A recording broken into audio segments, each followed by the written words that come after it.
व्याकुलो निधनं गतः।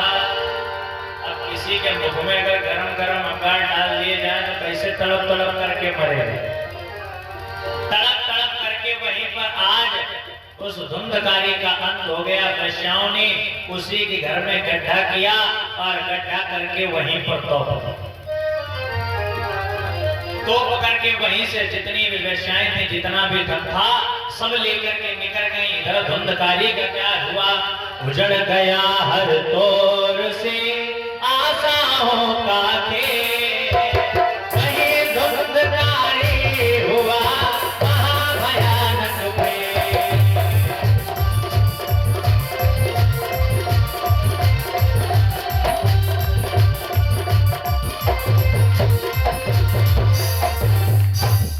इधर धुंधकारी क्या बन गया, प्रेत।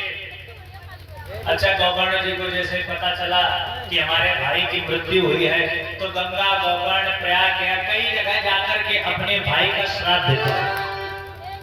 जगह जगह जाकर के भाई का श्राद्ध किया और श्राद्ध करने के पश्चात तीर्थ स्थानों पर घूमते हुए एक दिन अपने घर को आए। अच्छा, बहुत दिन से घर बंद पड़ा था तो थोड़ी बहुत जगह साफ की, रात्रि हो गई, देखा थोड़ा विश्राम करेंगे, इसके बाद सुबह उठ करके कुछ देखेंगे। अच्छा, थोड़ी जगह साफ करके जैसे ही विश्राम किया, जैसे आंख बंद की तब तक देखा सामने से भैंसा दौड़ा चला आ रहा है गौकर्ण जी को मारने के लिए। अचानक से वही भैंसा सुकर बन जाता है, अचानक से वही भैंसा मेढ़ा बन जाता है। बार बार मन में विचार कर रहे कि आखिर ये है क्या।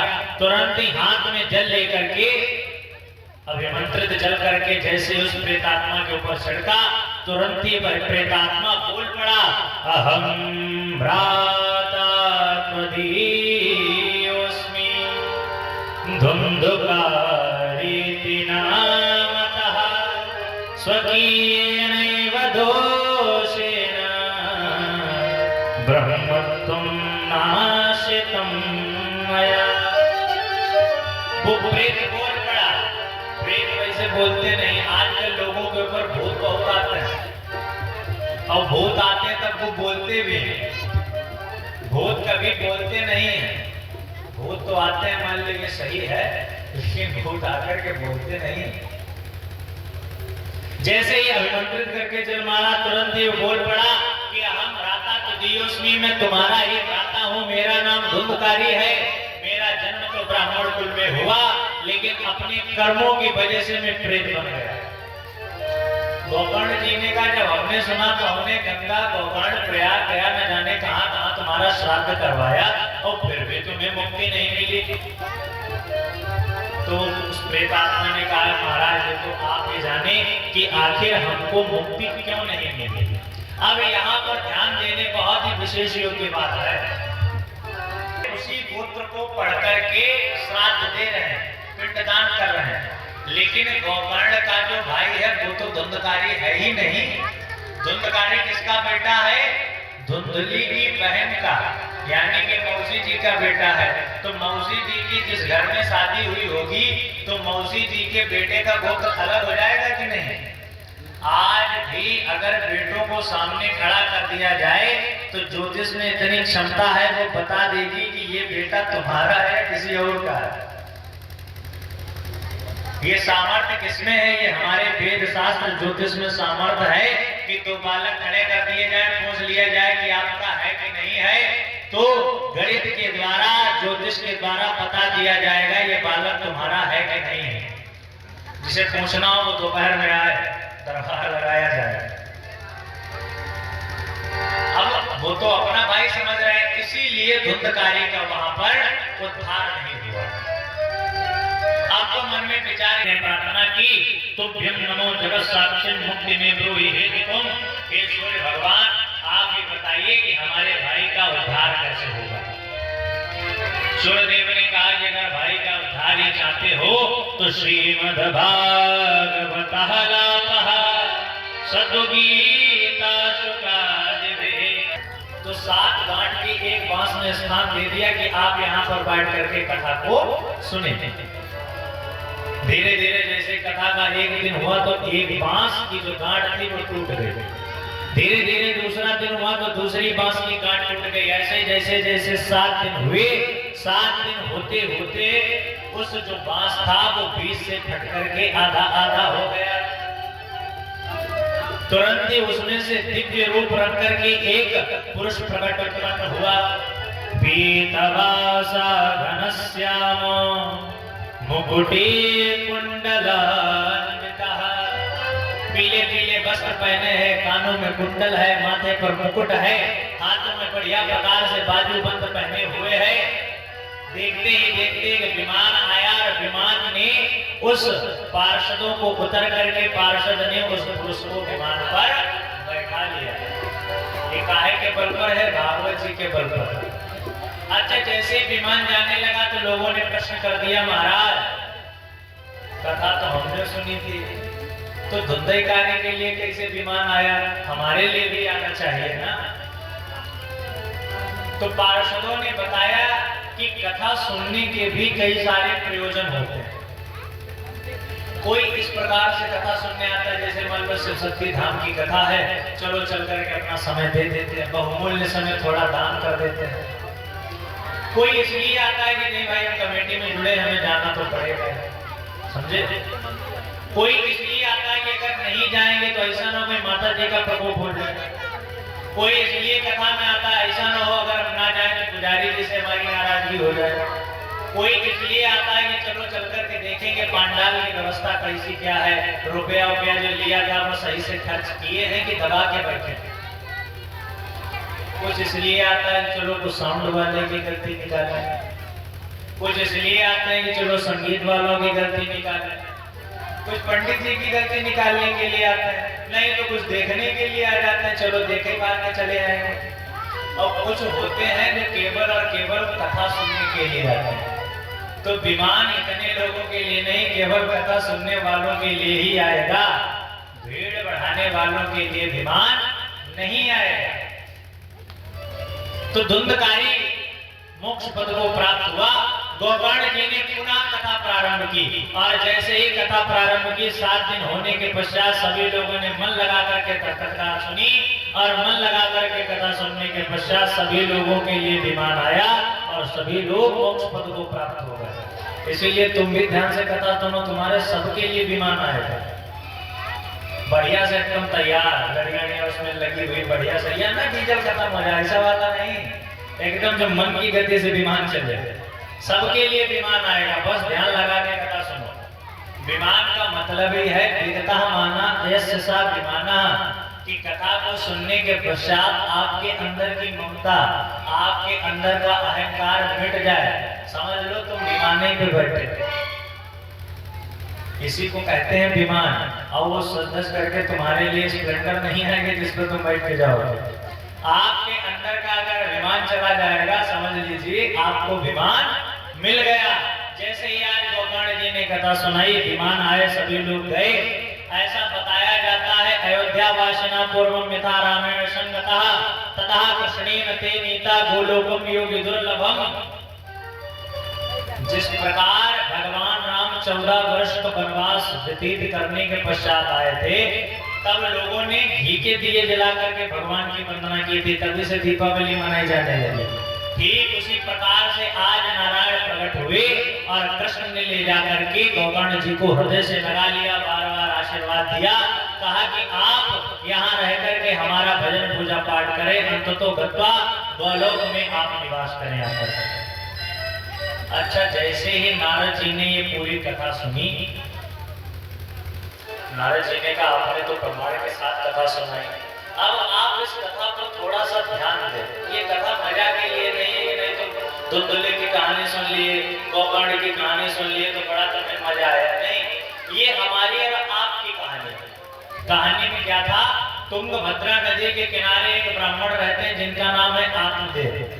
तुंग माने बड़ा, श्रेष्ठ माने उत्तम, जिसके द्वारा उत्तम मार्ग प्रशस्त हो उसे ही कहते हैं तुंगभद्रा। तो ये शरीर क्या है, इस शरीर के द्वारा उत्तम मार्ग प्रशस्त होता है। दुनिया में 84 लाख योनियां हैं, लेकिन 84 लाख योनियों में किसी योनि में भी ऐसा नियम नहीं है कि आप भगवान को प्राप्त करें। 83,99,999 योनियां व्यतीत करने के पश्चात ये मानव शरीर मिलता है। और जब ये मानव शरीर मिलता है, समझ लीजिए यही उत्तम मार्ग है भगवान को पाने का। आत्मदेव कौन है? हमारे शरीर के अंदर जो बैठा हुआ हमारा मन है, यही आत्मदेव है। धुंधली कौन है? हमारी बुद्धि ही तो धुंधली है।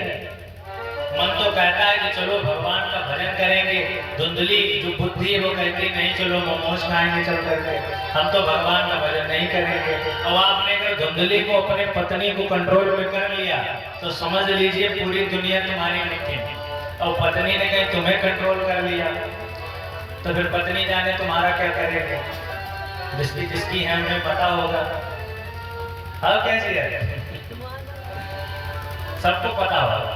पुजारी जी को छोड़ के सबको पता ये बाबा बैरागी आदमी, इन्हें कहाँ दुनियादारी से मतलब। अब हम जैसे लोगों को भाई हम लोग विरक्त तो है नहीं, नाम साधु है, न सन्यासी है, बढ़िया बढ़िया रंग बिरंगे कपड़े पहनते हैं, बढ़िया विधिवत प्रकार से विरक्त ना है, महात्मा थोड़ी ना, नाम साधु है।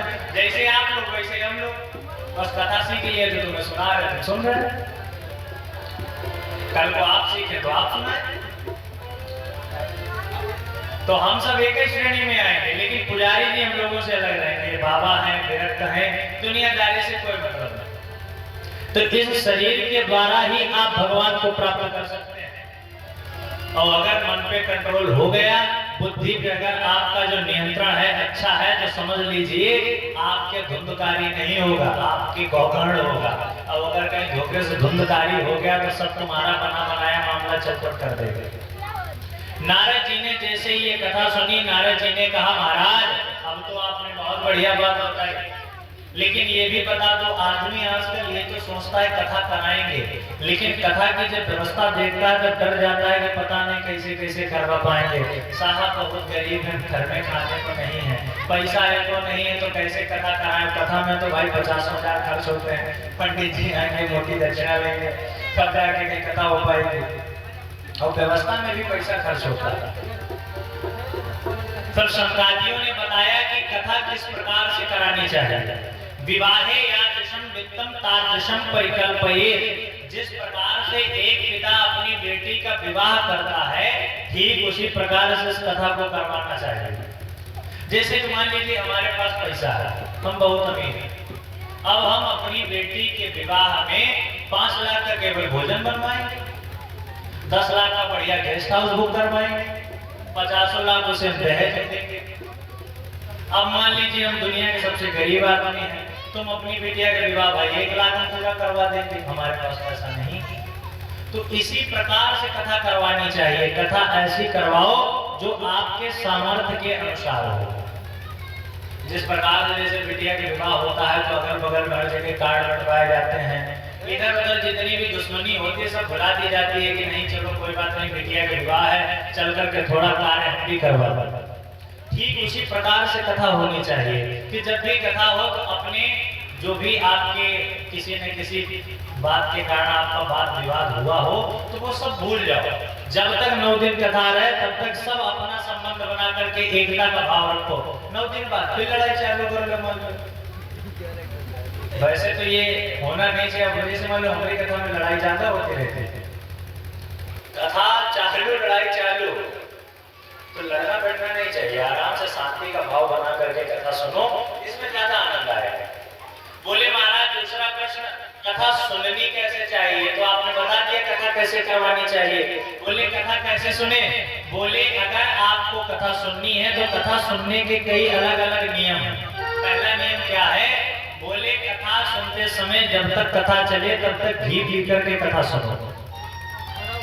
वक्ता भी घी पिए और जो मुख्य यजमान जो श्रोता बनकर के परीक्षित बनकर के बैठा है वो भी घी पिए। 7 दिवस 9 दिवस 11 दिवस जितने दिन की कथा है, पंडित जी यजमान जी घी पी कर कथा कहें और सुने। नारद जी ने कहा कलयुग में लोगों के यहाँ रोटी में लगाने के लिए घी न मिलेगा और तुम्हें पड़ी है पीने की। बोले कुछ और दूसरा नियम बताओ, ये लोग फॉलो नहीं कर पाएंगे। बोले आगे क्या? बोले अगर आप घी नहीं पी सकते तो आप दूध पी करके रहें। आप दूध पिए और दूध पी करके कथा सुने। नारद जी ने कहा कलयुग में लोगों के यहाँ जानवर ही नहीं होंगे जो दूध लोग पिएंगे। बोले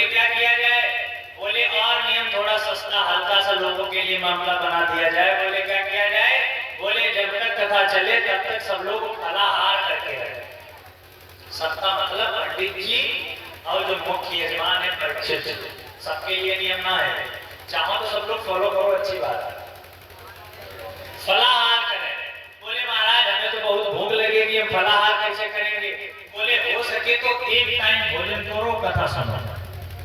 तो नारद जी ने कहा कि महाराज कलयुग में एक टाइम वाले लोग रह नहीं जाएंगे। तो बोले क्या करें?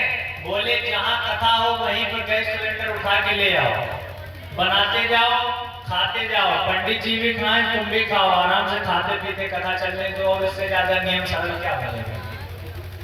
आराम से यहीं ले आओ, यहीं बगल में लगा लो, 2-3 स्टोव बढ़िया से बनाते जाओ, लोगों को खिलाते जाओ, लगे एक दो हाथ बीच बीच पंडित जी को देते जाओ। बात ये है नियम इसलिए बनाए जैसे आप ज्यादा खा करके बैठे। अब 8 बजे क्या है, 8 बजे सब लोग एकदम खा पी के एकदम टन्न होकर के आए, ठीक है। अब क्या होगा? अब जब पेट आपका पूरा भरा होगा तो आपको निद्रा, और कथा में सबसे ज्यादा नींद आती है, नींद आएगी, कथा वहां की गायब हो जाएगी। फिर तो पंडित जी से प्रश्न करेंगे वो सीता मैया को राम ले गए थे कि लक्ष्मण ले गए थे कि रावण ले गया था? फिर तुम्हें पता ही चलेगा सीता मैया कौन, समझे? जब आप हल्का भोजन करेंगे, हल्का भोजन इसीलिए बताया गया कि आप अगर हल्का भोजन करेंगे तो आपका जो मन है वो हमेशा शांत रहेगा, आपका जो मन है वो कथा में रहेगा। जैसे ही पूरे नियम कानून बताए, अब तो सब लोग भजन करने के लिए तैयार हो गए। और जैसे ही भजन की बारी आई, प्रहलाद अस्तालधारी तरल गति तया चोद्धवः कांस्यधारी वीणाधारी सुरर्षीश्वर कुशलतया राग कर्तार्जुनो भूत् इंद्रो वादीन् मृदंगम जय जय शुकरा कीर्तने ते कुमारः यत्राग्रे भावभक्ता सरसरचनया व्यासपुत्रो बभूव। जैसे कथा समाप्ति की ओर बढ़ी, कथा का विराम हुआ, नारद जी ने अपनी वीणा उठाकर के मालकोस राग छेड़ना प्रारंभ कर दिया। देखिए भजन करने के क्या होते हैं? 3 अंग होते हैं। पहला क्या होता है? गायन। अब भजन करोगे तो गायोगे तो है। दूसरा अंग क्या है? वादन, जब गाया जाएगा तो बजाया भी जाएगा। और तीसरा अंग क्या है? नृत्य, जब गाया जाएगा बजाया जाएगा तब नृत्य भी होगा। प्रहलाद तुरंत ही प्रकट हो गए, प्रहलाद ताल बजाने लगे, उद्धव जी प्रकट हुए, कांस बजाने लगे, इंद्र तुरंत ही प्रकट हो गए, अपने मृदंग पर थाप देने लगे। इसी के मध्य साक्षात सुखदेव जी अपने मुक्त कंठ के द्वारा श्लोकों को गुनगुनाते हुए नाचने लगे। ननर्त मध्ये त्रिकमेव तत्र भक्त्यादितानां नटवत्सु तेजसाम् अलौकिकं कीर्तनमें तदीक्षा हरिः प्रसन्नोऽपि वचो ब्रवीत। अब गा तो रहे हैं शंकर जी, सनक सनंदन सनातन सनत कुमार चारों गाने में लगे हैं। नारद जी बीड़ा बजा रहे हैं, प्रहलाद जी ताल बजा रहे हैं। अच्छा, जिन्हें नाचना गाना कछु नहीं आ रहा वो ताली बजा बजा करके जय हो बहुत अच्छा, जय हो बलिहारी कर रहे हैं। इसी के मध्य नृत्य करने के लिए सुखदेव जी वहां